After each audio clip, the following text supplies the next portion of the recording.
Today on the Rise of the Challenge podcast. On the day that I was had to go to work, I was dragging myself out of bed, so I was really tired. But after that week, when I stopped eating meat, I started to feel lots of energy, a lot of mental clarity and stuff like that. And 4 months into my transformation, I went back to the same doctor who told me that I will be on medication for the rest of my life. Welcome to the Rise of the Challenge podcast. Joining today, he's a speaker, author, weight loss, and wellness coach. It's Olivier Mankondo. How are you doing today? Yes, I'm fine. Thank you, Alex. And I would like to say thank you for having me on the show. We're so excited to have you on the show to talk about your rise to the challenge. What we like to do with all of our guests is go right to the beginning. Talk about where you're from and what did you like doing growing up? I'm originally from the Democratic Republic of Congo, so I grew up over there. And I remember when I was young, there were no computer games and stuff like that, no video games. So we used to play around, running around, playing football, climbing trees and stuff like that. So it was really fun. It's completely different from what the younger generation are doing now. And I remember when I was growing up, at the age of 8, I wanted to become a pilot, but life has done what it has done, and I've not been able to do that so far. But that was my dream, to become a pilot. Yeah. Growing up in the Republic of Congo, what is something that maybe people don't know about Congo that is so special to you and something from a culture-wise that people wouldn't have known?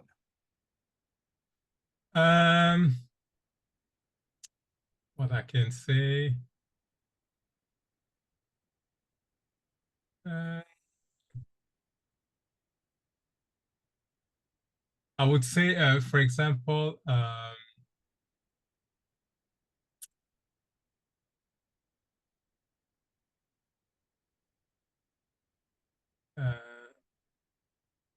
would say, for example, back home, when I was growing up, we didn't have stuff like all the processed food and stuff like that. So we didn't have that. And for example, stuff like lentils, stuff like peas and stuff like that, I didn't know that existed. This is the way I grew up. And like I said, there were really less processed food. So I was not really, I didn't know all these things, basically. You talked about being a pilot was that dream job of yours. Was there a specific moment that kind of sparked that passion that you wanted to go down that route? I just don't know. It's just when I was 8, that idea came about to me, but I don't know where it came from. I just liked it. But first of all, I wanted to become. The first idea that I had was to become an astronaut. But I said to myself, "Oh, becoming an astronaut will be too difficult and stuff like that. I'm not going to be able to do it." So that's why I had the idea of becoming a pilot. But I just don't know what started it. I just wanted to do that, but unfortunately, up to this day, I've not been able to achieve that. Especially with astronaut and a pilot. You like the air, you kind of like that joy, that kind of thrill, right? Because those both have similarities, even though they have different directions and stuff. But it just, when you mention those, it's kind of like when you're growing up, I think a lot of kids probably would have said a pilot, astronaut would be something cool because of that thrill aspect. Did you have that thrill in you? Like when you were growing up, did you kind of mention that being outside, kind of climbing trees, you even mentioned, was that thrill in you growing up? Yes, because when I was, for example, looking at airplanes passing on the sky and stuff like that, I was really happy about that. It really triggers in me something that I really wanted to do. And that's why I think I had that drive to become a pilot. But what happened is that when back home in Congo, you see, if you want to become a pilot, you need your private pilot license, and then you need your commercial pilot license. But over there, it's not possible to have the commercial pilot license. So that's why I said to myself, okay, when I finish high school, I went to study. I went to university to study to become an aviation engineer. And when I did that, and at the end, I became an air traffic controller. And then I said to myself, okay, because I can't ever the training to become a commercial pilot, I decided to leave. I went first of all to South Africa, and then I came to the UK. And here, when I arrived here, unfortunately, all the qualification that I've had as an air traffic controller, I couldn't have. It was not recognized here. Mhm. So they told me that I had to start back again. But at that time, I was 30, and the age limit was 29. So I couldn't do that anymore. And when I arrived, even with my all my qualification, I said to myself, okay, I will work as an air traffic controller, save up some money, and then I'll do my pilot training. Because at that time, they told me that I needed 29,000 pounds to be able to do that. So like I said, when I arrived, I was 30. The age limit for them to train me again was 29, so I couldn't do that anymore. Was it hard not being able to do it? Did it kind of, from a mindset, kind of felt like a defeat because you worked so hard to get to where you were? And with different countries and they're recognizing it differently, it's kind of like you're back at the beginning of square one and you have to kind of almost start over and find that new career path for yourself. Yes, it was really devastating because, like I said, since I was 8 years old, I wanted to become a pilot. And at 30, I didn't have that. And for 2 years, I was really sad. And when I turned 32, I said to myself, okay, there's nothing to do. I need to move on now.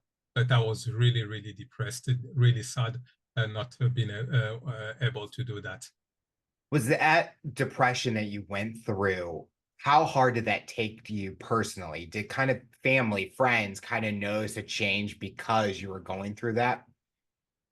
No, I think nobody noticed that. It's just I was really sad inside because, like I said, I was working as an air traffic controller.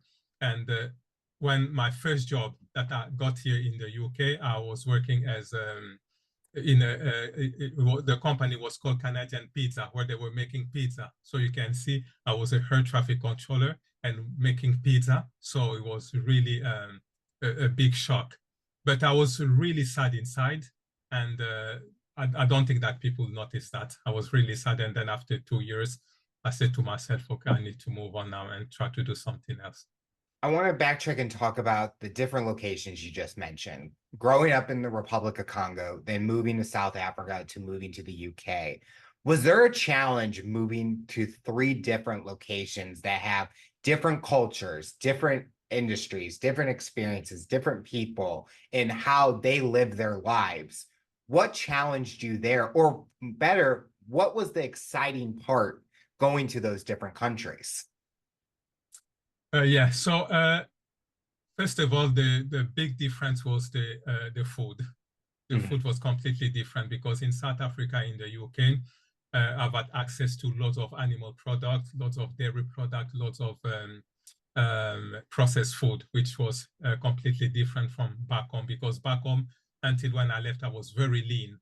But Mhm. it's just when I went to South Africa, I started to put on weight, and this was something which was like a challenge and stuff. And in South Africa as well, people were there was a lot of xenophobia. So basically over there, they don't like people who come from other countries, especially other black people, even though I'm black, but black South African didn't like me. So this was really bad. And that's why after a year I had to leave because I felt really unsafe. And when I came here in the UK, the culture, it was just the food again, lots of animal product, lots of dairy product, and that's why I topped up 220 pounds at my highest weight. So that was a little bit what was completely different. As we talk more about your story, the weight loss journey that you've been on has played a big part in your path. Talking about being at the highest weight that you've ever been, what was challenging for you? And did it kind of hurt you self-confidence wise, mental health wise, and kind of being out there and confident in who you were? Yeah, what's happened is that I wouldn't say that I was not confident because, for example, back home, when you are big, when you are fat, it's like a status. So Mhm. it's. I've never seen someone going on a diet back home. So being big was has never been a problem for me. It's just the way I was feeling because, for example, I was suffering from high blood pressure, and high blood pressure is very, very dangerous. And people should know that 50% of people who have heart attack or strokes, it's because of high blood pressure. So I was suffering from high blood pressure. I was suffering from massive headaches every day or every other day. And in fact, I had to have some painkillers in my wallet all the time because of that. I was suffering from the dandruffs, chest pain. And I even remember one day when I was sleeping around 3 a.m. or something like that, I was starting to feel a sharp pain in my chest. And at that time, my wife had to call the ambulance, and I was admitted to the hospital for a day and a half, and my blood pressure went through the roof. And apart from that, I was suffering as well from back pain, abscesses, joint pain, and a lot of dental problems because with my bad eating habit, usually I would have my bottle of Coca-Cola around midnight with some biscuits, some cakes, and stuff like that. And I was suffering as well from heartburns, especially when I was eating beans. So basically, that's what was really disturbing me. Compared to the weight, because like I said, the weight was really not a problem for me. It was just the way I was feeling inside. Did you go to a lot of doctors to try to figure out how to kind of overcome all those different conditions that you were going through? Or was that kind of the hospital, the calling the ambulance, kind of that moment like, I need to figure this out because I don't want to be going through this long term because that can affect other areas in your body. And you know that you want to be healthy, you want to be out there living life to the fullest. Yeah, exactly. So I went to the doctors, and the doctors told me that I've got high blood pressure, and they told me that I'll be on medication for the rest of my life. But at that time, when they asked me to take the medication, I asked the doctor how long for. He said for the rest of my life. And even though I didn't know what I know now, but I said, no, I can't do that. This is too much. And he said, okay, what are you going to do now? I said, okay, I'm going to try to do some sport to try and see if I can see if my blood pressure I can reduce my blood pressure at the normal level. So I joined a karate club, Mhm. and I trained for 4 years, and even I was one belt away to become a black belt, but my blood pressure didn't go away. So I, instead of me taking the medication that the doctor told me, I was just buying the over-counter medication because I didn't want to be on medication for the rest of my life. So when I was feeling bad or when I was in pain, I would just go buy some medication and stuff like that. So the medical system didn't really do much for me. So I was still suffering. Did you, as your time's gone on, did you find any ways, or are you still on the medication for the high blood pressure, or have you found a way to kind of start getting that reduced to a normal level? No, at that time, I was not able to find any solution. No solution. I was until 2016. I was still suffering from high blood pressure. Until one day, it was just in 2016, and I was just watching a program on YouTube, and there was an Indian yogi who suggested that by stopping eating animal product, it was possible to reduce 70% of the chronic diseases. Mhm. And because at that time my health was pretty bad, I said, and I trusted that Indian yogi very much. I said, okay, I'm going to try that. So it was a Wednesday that I watched that program, and on Thursday, when I came back from work, I had my last meal of meat. and on Friday I went cold turkey. And the following week, it was horrendous. All the symptoms got worse. I had for 3 days, I had massive headaches that I've never had in my entire life. I had more cold sore. I had the pain in my joints became even worse. But even here at home, my family, they asked me to stop, to start going back on the way I was eating before. But I said, no, I'm going to continue with that. And after a week, all these symptoms disappeared.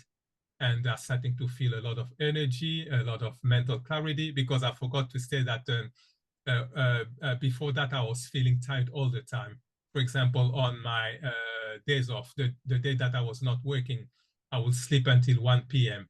And on the day that I had to go to work, I was dragging myself out of bed. So I was really, really tired. But after that week, when I stopped eating meat, I started to feel lots of energy, a lot of mental clarity and stuff like that. And 4 months into my transformation, I went back to the same doctor who told me that I would be on medication for the rest of my life. My blood pressure was completely gone. All the chronic diseases that I was suffering, the blood pressure and all these things, the headaches, the pain in my joints, everything disappeared. And after 9 months, I was able to lose 77 pounds. And since that 2016 up to this day, 2024, I've not been sick a single day, and I've not taken a single pill for all these years. So that's how I was able to rise to the challenge. That's amazing that you stayed consistent with it. And especially after the first week, I think a lot of people, when they go on certain programs, diets, and it doesn't go right the first way, I think people start to panic and they freak out. They're like, this is not how it's supposed to be. And they would just give up right away. And I think it's one of those where it takes time. It's not going to happen overnight. And with all the programs out there, I think you hear paleo, keto, low carb, all of the low calories. I think it's hard for a lot of people to know what is the correct one. And I think it's more from people do these programs because they have a reason. You had a reason to go on this program is because of the medical conditions that you were going through. You were just trying to find a way to kind of help suppress those so that you could be at a level that was maintainable. You're not on the medications and things like that, but you're definitely not someone that's trying to force this into people. You're trying to say, from my experience, I went through this. With the plant base, what has been the rewarding part in the difference you've seen in you? Is it the foods that you're eating is kind of giving you more of an education lesson of you can find those alternatives for those, even though you're not eating the animal-based products?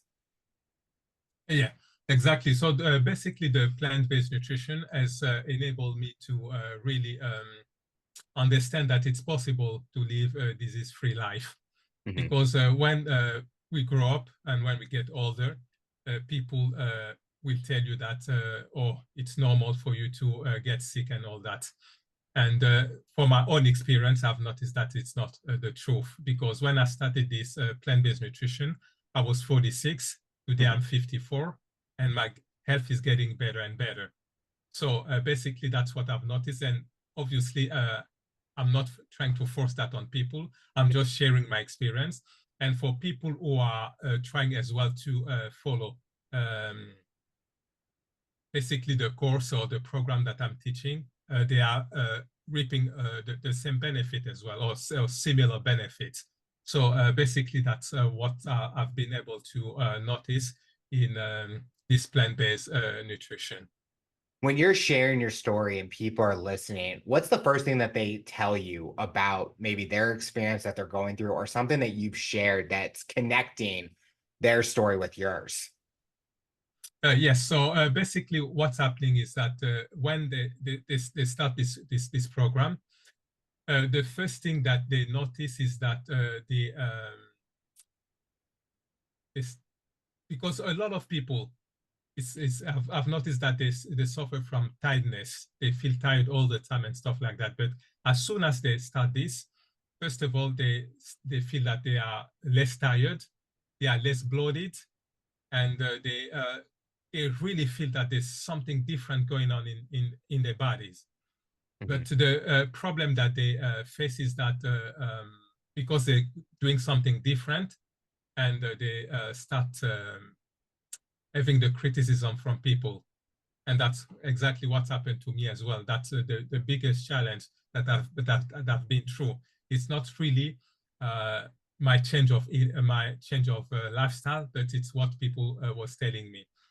Because my way of eating was completely different from other people. My families, my friends, they're starting to criticize me. They're starting to tell me that it's not good what I'm doing. And because I lost a lot of weight, they told me that no, this is not how a man should be. You should be too lean. You are too slim. That's not good. And some people even suggested that I was HIV positive. And yeah, and some people. So basically, what I've noticed for my people who follow what I've said is mostly the criticism of the family members, and especially because we have been told that we need meat, we need all this protein and stuff like that. And when you stop eating that, people get scared. They tell you that no, maybe you're going to be sick, maybe it's not going to work. And that's basically what I've noticed. The common denominator is what the family members and friends will say about people changing their way of eating. When you go out to like restaurants and stuff, is it challenging for you to find a meal that fits the plant-based diet or the nutrition? Or do you have those certain locations that help you stay on track to what you're wanting to get out of a meal? Yeah, at the beginning, in 2016, when I got into this plant-based nutrition, yes, it was really challenging. It was really difficult to find places. But today, in 2024, there's a lot of restaurants, a lot of places where they have adapted the way of the menus. So now, if you go to a restaurant and you say that you want a vegan menu, it's now mostly available in most places. You'll be able to find that, and I would say especially in Europe, and of course when I'm traveling as well. When you go on these airlines, yes, it's easier to ask them to have a vegan meal and stuff like that. But what I've noticed is that when I go, for example, back home, if you have to go to a restaurant, it's difficult to find uh, menus where especially designed for vegan people. What you have to do, you have to tell them what you want. For example, you will say, okay, I just want rice with let's say fruit vegetables, for example. You tell them, okay, you need to take out the meat and stuff like that, or the dairy products. So basically, when in Africa, it's a little bit more challenging when you go to a restaurant. But when you're at home, yes, you can ask, for example, to have some potatoes with some beans, or I don't know, some plantain bananas with some mushrooms. Then it's a little bit easier. It's challenging when you go to a restaurant in Africa. Definitely when you say 2016, it was definitely plant-based was foreign to people. People probably did not have the education about it.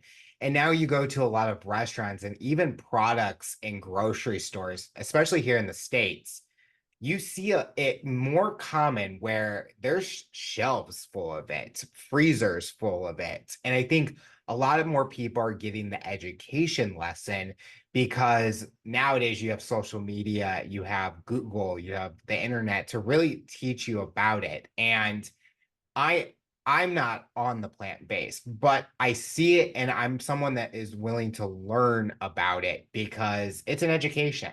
I think you hear all these diets out there and people do it for a specific reasoning.